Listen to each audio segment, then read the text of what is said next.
telling the truth, but some think Paul Pierce calling his Clippers a super team, that would be false. Pierce told the media this week he believes LA belongs in the NBA super team club.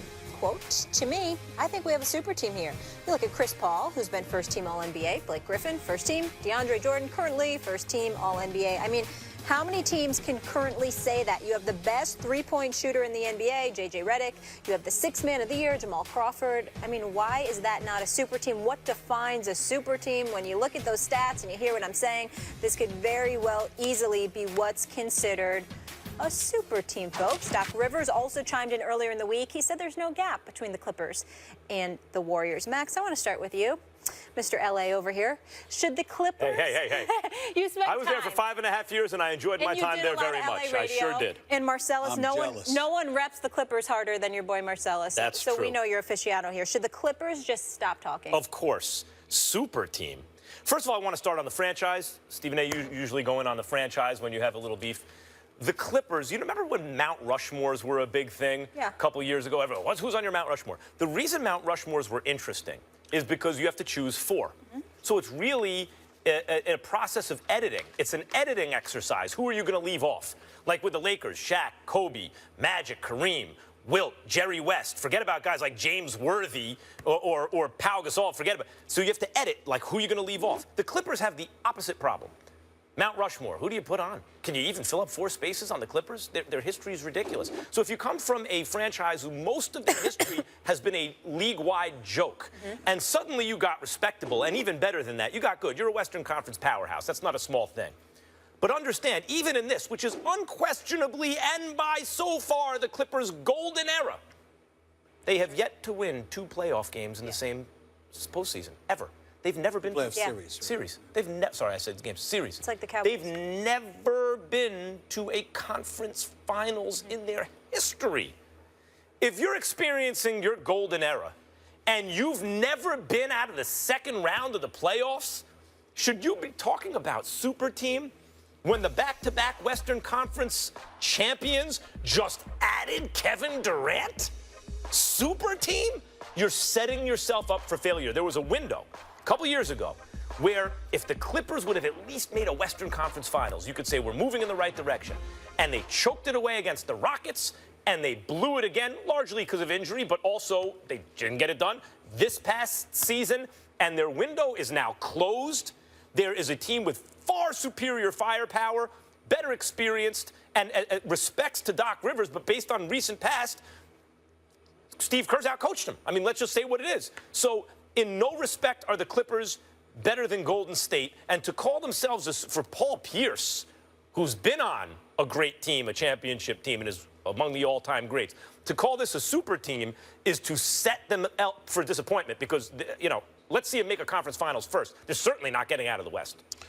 It's a couple of things. Number one, I have no problem whatsoever with the Clippers talking, so long as it's not Paul Pierce. The reason why is because, in case y'all haven't noticed, Paul Pierce was on ESPN and ABC during the NBA Finals. I think he did a fabulous job, and I'm going to throw an idea out for the honchos here right now. Get KG, who's retiring, put him with Paul Pierce. Lord have mercy, whoever you add to the NBA show, it'll be special. All of them, Jalen, everybody. How many Celtics you want on one show? I'm just saying, the 2 of them will be just fine. Rondo did a hell of a job, though, but he's playing Chicago, though. But he did a hell of a job. Celtics fan all of a sudden? No. I'm just telling you what they did on television. I'm not talking basketball. They might be great. Can we mix some other teams in there? I'm just saying, Paul Pierce did a hell of a job, and him and KG together, because KG would be good on television. I'm telling you right now, but that's a subject for another day. Here's the point that I'm trying to make to you. I don't want Paul Pierce talking because I don't want him to ruin his credibility by saying the nonsense that he said. Because you see, the Los Angeles Clippers are no powerhouse. They are no super team. Because not only have they not won a championship, one could argue they've underperformed. Now, you could look at injuries at inopportune times to a Chris Paul or to a Blake Griffin, or you could look to the free throw shooting of DeAndre Jordan, who hit 43% for the free throw line last year, and that was actually an improvement, okay? I do not believe that Doc Rivers got outcoached by Steve Kerr, even though Steve Kerr has proven to be a hell of a coach and is worthy of our respect. But let's understand something here. When we look at the Los Angeles Clippers, what's wrong with them talking? You tried everything else, nothing else has worked. Maybe if you talked yourself up into a tizzy, you'd finally feel compelled to live up to it, and as a result, produce. And so this is what it comes down to. Let's also keep in mind that although the Golden State Warriors are favorites and should be, and how I'm so disgusted that the second best player on the planet, as far as I'm concerned, and Kevin Durant chooses to go to a 73-win team, fresh over 2 straight trips to the finals, as disgusted as I am about that, let me also say this. Styles do make matchups just like styles make fights. If Blake Griffin shows up and be the superstar that he's capable of being, but has yet to be, if he elevates his game, you now force them to deal with you instead of you having to adapt and deal with them. If him and Deion, because listen, I'm leaving Chris Paul out of this conversation. Chris Paul, to me, is arguably the best point guard in the game. What? Chris Paul, what did I say? I'm talking about floor generalship. Oh, no. Listen, let me explain.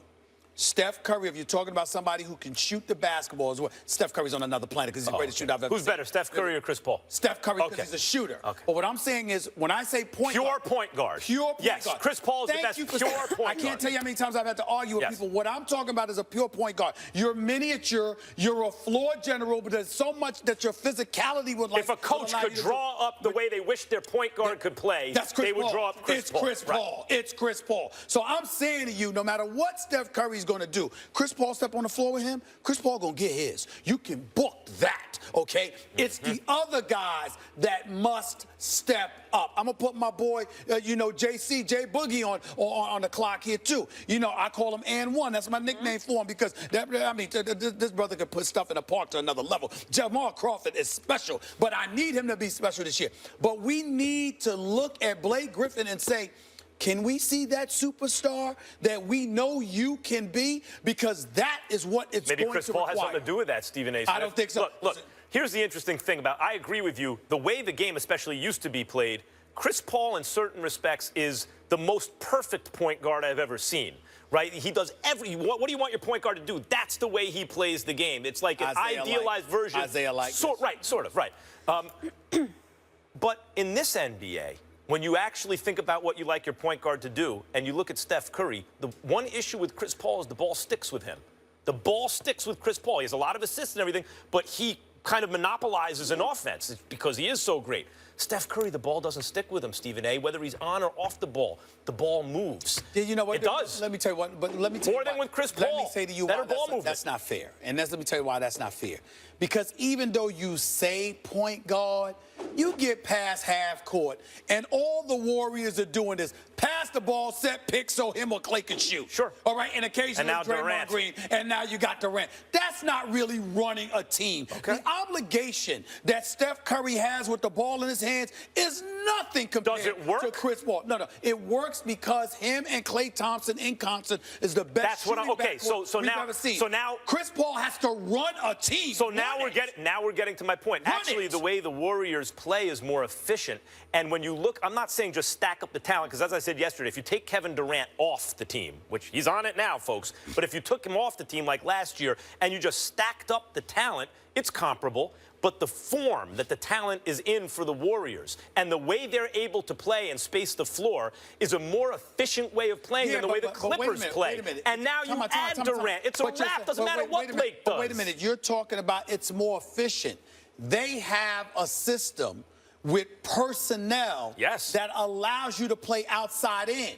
The Clippers play inside out. Right. So, in other words, you got to throw the ball into Blake, even when he steps out. So you're counting by 2 instead of 3. You're going to lose. But what I'm saying is but you can force them to play your style if DeAndre could hit shots. But he ain't going to go from 43% to 75% in 1 year. If Blake Griffin has to step up and be so dominant that it forces you to acquiesce to their style of play. Yes, if Blake Griffin suddenly becomes, if Blake Griffin wakes up tomorrow and he's LeBron James for some reason, then yes, the Clippers have a shot. Listen, don't be simplistic like that. That's all it is. Blake Griffin is a legit 6'10". He's a Skywalker who can average 30 on somebody else. And if he plays consistently like a superstar, what I'm saying to you is this. It could, because now at playoff time, the game slows down. They can slow it down against you because that's your only hope. They can pull it off, but they won't. You might not even be able to leave your center on late in the fourth quarter. I mean, I agree with that, but what I'm saying to you is that it doesn't matter what Blake Griffin does. But you're acting like Golden State is going to win because of its style. I'm saying it's a product of others not stepping up to the challenge and living up to their abilities. You can give them all step ladders. You can give them all ladders. There's no amount of stepping up that anyone on the Clippers can do. If everyone on the Clippers steps up and is the best version of themselves, they lose to the Warriors. I don't know if it goes 7 games. The Clippers have talent comparable to Cleveland. The Clippers have talent comparable. Yes, they do. No. They have talent comparable to San Antonio. The difference is those dudes, particularly in Cleveland, step up. The Clippers haven't. That's the difference. The difference is LeBron James. Guys, we got to go to break. I know, you're so excited. A couple weeks away, the NBA season. These two so fired up. But meanwhile, I can't wait. I know. I don't know this Max Kelvin. I don't know you right now. I get it. He's famous. Literally. What have you done with Stephen A. Smith? Your boys can't come over your house. I'd like to lick the tears off their faces like Scott Hennerman. Damn. People blowing me up on Twitter. It's the truth. Period. Me. And last point is this. That's a blunt. Stay off the weed. Clippers coach Doc Rivers is not scared of the 73-win Warriors, even with the addition of Kevin Durant this offseason.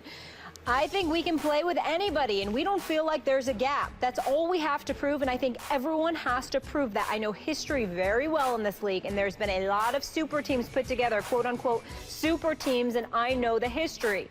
I feel comfortable where we're at, but that's fine if that's what people want to believe. Stephen A., do you think Rivers actually believes there's no gap between the Clippers and the Warriors? No, I do not. I don't believe him for 1 second. He knows there's a gap. Because the man knows basketball. People may question him as an executive in terms of his ability to acquire players or whatever the case may be. What you can't question is his basketball knowledge. Doc Rivers knows basketball. I think he's an exceptional coach, particularly as a motivator. I'm a huge fan of his, but I also know that he is an eternal optimist, and he refuses to allow a defeatist attitude to enter his locker room. If you don't believe you can win, get the hell up out of here, because he doesn't have any time for some punks who wither beneath the pressure. Fair. He's not going to have that. And so Chris Paul's a pit bull. And we know that Jamal Crawford is my favorite sixth man. He can boogie on anybody. My nickname for him is And One, because that's how he looks when he's balling. It's like And One. Blake Griffin is a guy that averaged 23 and 9, but only played 35 games last year, missed 47. He's a guy that averaged 25 and 12 in the playoffs the year before getting hurt. But at some point in time, he's got to be the one that steps up. I don't put that on Chris Paul, because I don't see Chris Paul not doing something that his abilities says he can do. He's a leader. He's a floor general. He's an elite point guard in this game. Plus, with his miniature 6-foot self, he finds a way to put up his points, his assists, and defend. DeAndre Jordan, he irritated me, because I'm a fan of his and I like him, but he was another dude sitting up there acting like gold medals replace championships on the National Basketball Association. It does not. It does not. So I want to see what they're going to do. But there is no question. You had problems with the damn Warriors before they acquired Kevin Durant. What the hell you think it's going to be now? You saw those shots Harrison Barnes missed last year in the playoffs. Does anybody think that Kevin Durant's missing those shots? You saw how Andre Iguodala got hurt and he was missing some of those shots. You think Kevin Durant's going to miss those shots? Andrew Bogut, you don't need him to defend and rebound as much, because you're going to make up for it with the points that you're going to put forth. They might be challenged defensively, and they may have to get it together. But there is no question that offensively, with the greatest shooting backcourt in NBA history, with Draymond Green being a rough rider, with Kevin Durant as that dude, who, by the way, is better all around than Steph Curry, the bottom line is, when we look at the Golden State Warriors, it's them and everybody else right now.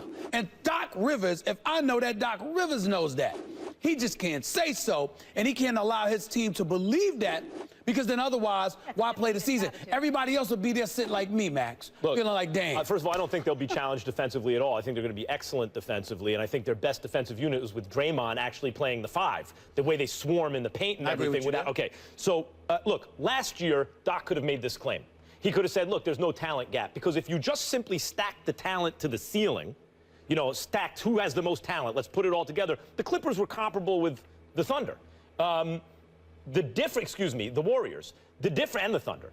The difference was in the way the talent was arranged. Doc Rivers, the GM, hasn't done as good a job as some other GMs in terms of arranging the talent differently. For example, CP3, Blake Griffin, and DeAndre Jordan as a big 3, boy, that's very talented. But it's a little bit redundant at times, even with CP3 and Blake. Blake kind of runs the offense the way, as a power forward, the way sort of CP3 runs the offense as a point guard. You don't need both necessarily on the same team. So the talent's not arranged properly. Once, you know, in order to counteract the Warriors had the kind of new NBA figured out pretty much. Once they add Kevin Durant, there's obviously a talent gap. I think what Doc is doing here is putting the onus on him. He's saying, look, the talent is similar. You know, even if they're better, they're not in a different league than us. May not be true anymore with the addition of Durant. So what does it come down to, Doc, in that case? The coaching. How are you deploying that talent?